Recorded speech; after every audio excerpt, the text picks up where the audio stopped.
From the beginning of her first term of the Senate, Susan Collins has been an avid supporter of common sense outdoor recreation and conservation projects.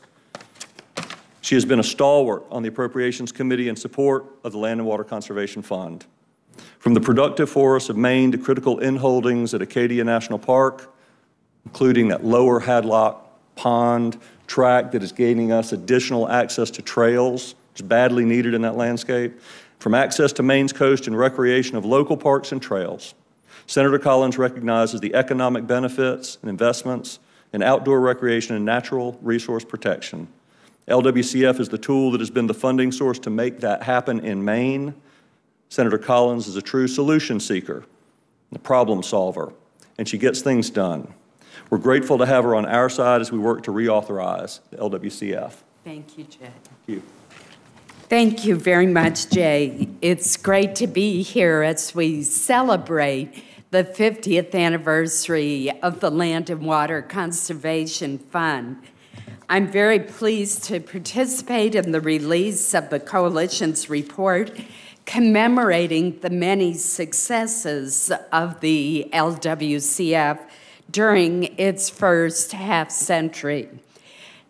Many years ago, I think it was over a decade ago, Ken Salazar was a senator before he was Secretary of Interior, and we joined together in a bipartisan letter to try to get full funding for the state side of the Land and Water Conservation Fund.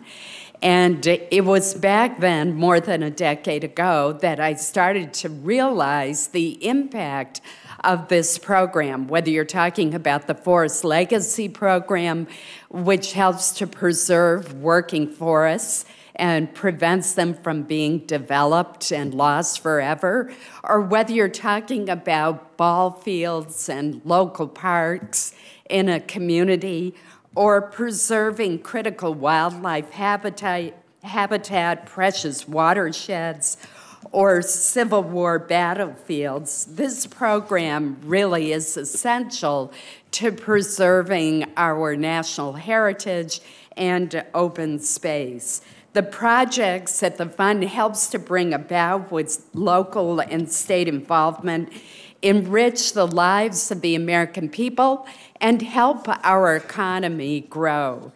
Too often, I think in the debates in Congress, it's posited as if it were the economy versus the environment. Well, in a state like Maine, the environment is the economy. Without our tourism industry, our working forests, our beautiful vistas, our economy would not be what it is today.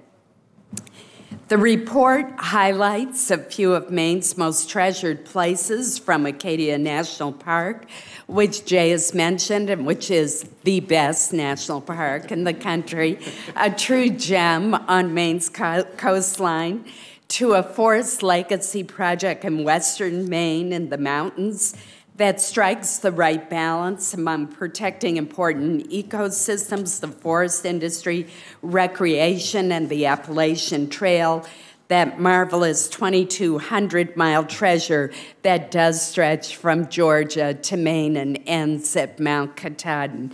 That's just a few examples of how the Land and Water Conservation Fund is an important partner in sustaining our nation's outdoor heritage and traditions in all 50 states. Continued support for LWCF is really about preserving what makes our country so special. It is about the future. Generations of America will come to look back on what we have done in our time to protect the special places that nature has given us, and they will be forever grateful if we act to reauthorize this important program, fully fund it, and prevent the funds from being diverted to other purposes.